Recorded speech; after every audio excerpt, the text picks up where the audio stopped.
It's 3:30 in the morning. Yeah, and we go along 4 little ditches. And 38 teams of 3 are making their way from Beaver Creek to State Bridge, Colorado, for what they hope is a rewarding journey of 105 miles on foot, on wheels, on water, and through the air. Good morning, adventure racers. They are adventure athletes, and they live for days like these. Like many endurance events, the elite athletes, making up 15 co-ed teams, will start in with the weekend warriors, who wear the light blue bibs. For the elites, there is money on the line. $110,000 all told, and $60,000 to the winning trio. They will be trekking, mountain biking, swimming in whitewater, kayaking, climbing, and rappelling for an entire day that begins at 4 a.m. 5, 4, 3, 2, 1, go! There is always exhilaration at the start. It's the first chance to evaporate the anxiety of the unknown that can come when you will cover 15,000 feet in elevation.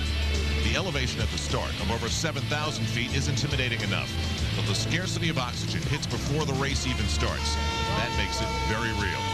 So does the fade of the spotlights heading into the darkness, when under just a headlamp, teams will have to make course decisions based on compass and next. Gore Canyon.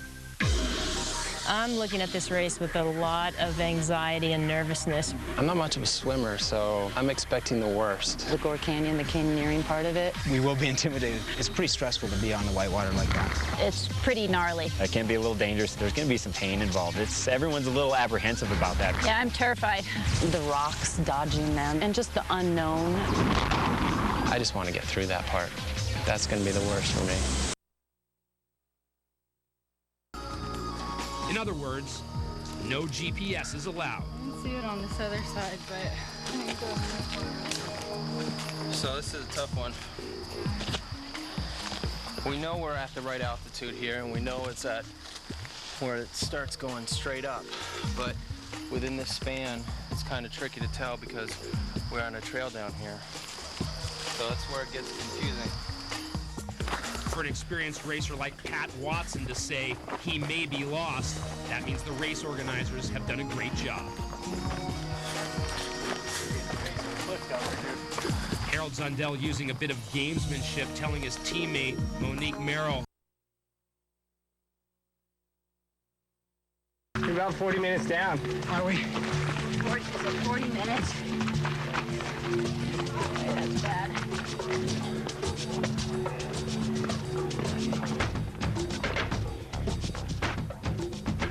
Team REVO, Patrick Watson, Dennis Lane, and Heather Kerwin make it into passport control number 2 in 7.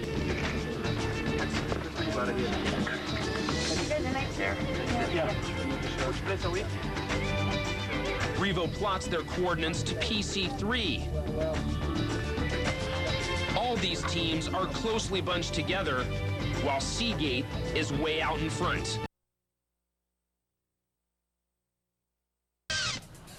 3-person teams, the elite co-ed teams, are in the multicolored bibs. The amateurs, which are divided into all-male, all-female, co-ed, corporate, and masters, they are in the light blue bibs.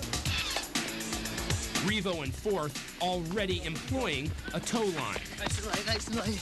Towing can be used at any time by anybody during the race. So it's not always just that the girl is towed because she's slower than the guys. There are days when the guys feel, are having a bad day and they need to be towed.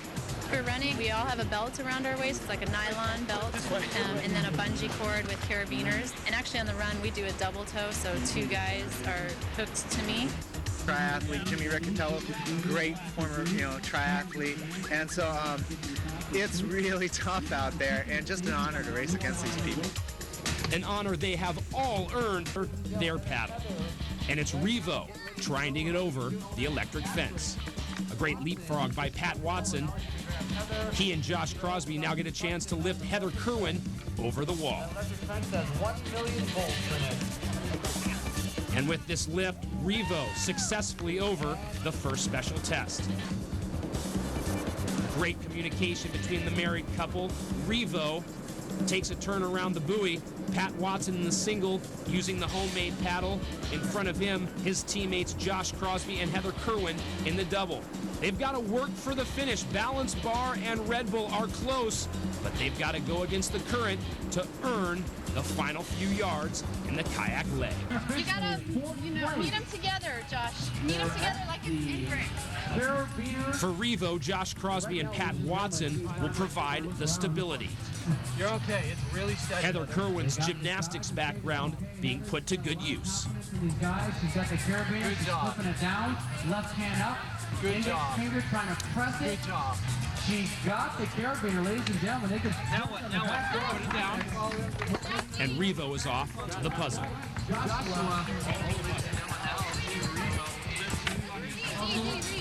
REVO trying to stay in contention for it. You're going to take the biggest piece in the center of you, right there. That big one with your left hand. Good. Now, keep it. Bring that one all over to your right hand. The dynamic of competing with a team is one of the biggest reasons I do this. You feed off each other in many, many ways. I think it just brings everybody to a higher level.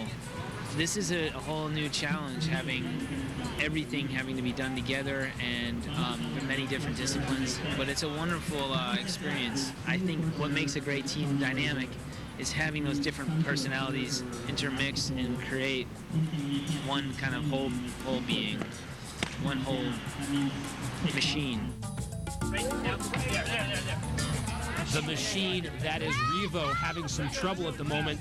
They get passed by Hansen's Energy Race Labs, who moves in to fourth place. It's almost done.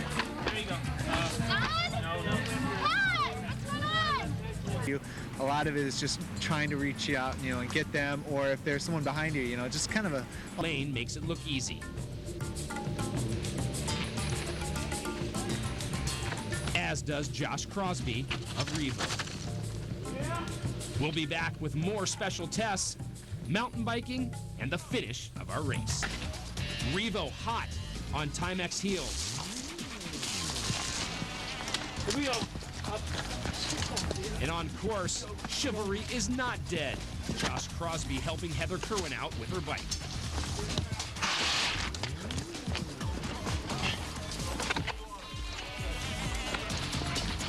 Podium finish in Richmond. And it's a race for third now between REVO and Timex. And after over 2 hours of racing, Timex and REVO head-to-head and wreaking havoc on each other's chances to cross the obstacle. Don't touch the ground. Run now.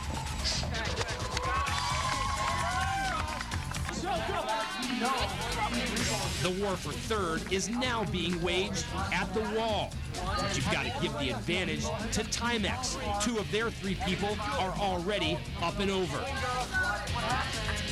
And you see Bill Renaulter of Timex has made it over, securing their third place finish. Good job.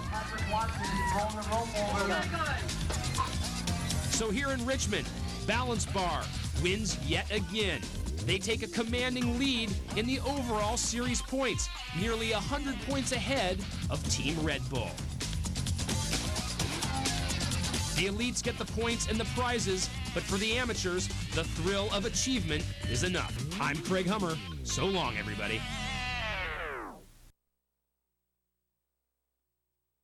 Faster as a group versus everyone running individually or riding individually on their own. Push them back. As you can see, all the elite teams use towing. It's not a sign of someone being tired. As Jenny said, it moves the team faster. Right behind them, it's REVO, Josh Crosby, Heather Kerwin, and Pat Watson. A solid start for their race. All these elite teams really pushing the pace. As far as Our elite teams are slugging it out. REVO has paddled to the front, followed by Red Bull and Balance Bar. Each 3-person team has 2 boats, a double and a single kayak. The key to the double kayak is to definitely Patrick Watson and his team REVO out in front as they wind down and set a steady pace in the kayak portion of our event. Welcome back to the Balance Bar Adventure Sprints. The site, Orchard Beach, New York in the Bronx, the first of 8 races we will be having this season. REVO, our current leader, a steady pace in the kayak has put them out front. Now they must carry those inflatable kayaks and their paddles into the transition area. The tide has gone out since the start of the race, which will make this portage perhaps a little bit longer than the teams would like. Thankfully, those inflatable kayaks are not too heavy. They will transition into the bike portion of this event, which has a ride and tie for our teams. Now, in the ride and tie, they will only be allowed to use 2 of their 3 bikes for all 3 competitors. Pat, you're running? You guys switch off all right. Okay. But where are my running shoes? Take your running shoes off. Whose bike? Whose bike? We have to keep our life jackets on? Why do we keep our life jackets on? Just do it. Running shoes, Pat? Yes. Take my bike. Your bike, your seat's high. So REVO trying to figure out the strategy of the ride and tie. They're back there running and riding. I get to have the easy part. They're hurt. I get to smile. REVO's decided Heather gets to ride the whole time. Switch. REVO a little hesitation in where to go, but it's marked, and they continue their quest for a podium finish. Left to finish. One of them is REVO. Oh, and Heather Kerwin takes a fall to the ground. Dude, I wasn't ready to go all the way up. Right? Ready? Go right from the start. Ready? Wait. 1, 2, 3. You guys wait. Up. Okay, he's up there. Good job, Heather. Heather's up, and it looks like REVO's solid for 4th.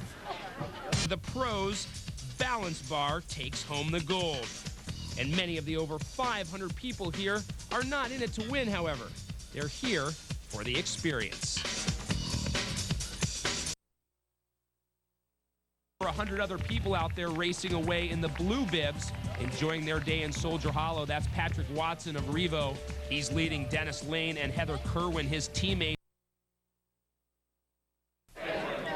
Welcome once again to the Balance Bar Adventure Sprints. Today we are outside Atlanta within Fort Yargo State Park. And you ask any adventure racer, and they will tell you. Apprehension and anticipation up to the sound of the gun. In our field today, 8 elite co-ed teams, 3 individuals per team, a total of 182 teams contesting today's race. That's almost 550 people that will test the terrain of Atlanta's outer environment. There's nothing in it. The elite teams are all together, tightly bunched in a pack. And those elite teams will be able to follow throughout the day with the on to the leaders. Further back, it's Team Nike ACG Balance Bar as well as REVO. They are trying to catch up to the lead group and make an impact on this race. Teams already divvying up responsibility and talking race strategy.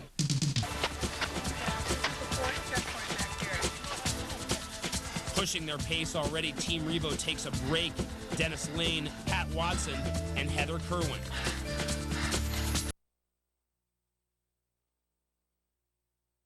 The elites, they are set to go one final time this season, and there is quite a struggle for who will finish in the top 3 spots. The team of Timex, REVO, Red Bull, and Balance Bar, all with the shot at walking out of Benelli Park with the series championship. Chance, however, that they could lose the overall. If they finish 7th and Red Bull wins, the title would go to Red Bull.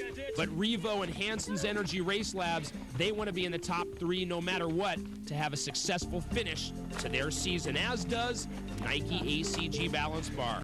As that man, veteran Bob Schultz, coming out of retirement. Hello again. Hello. REVO and the rest of the elite teams very much in contact so far. They're after the leader. That is Nike hot on their heels.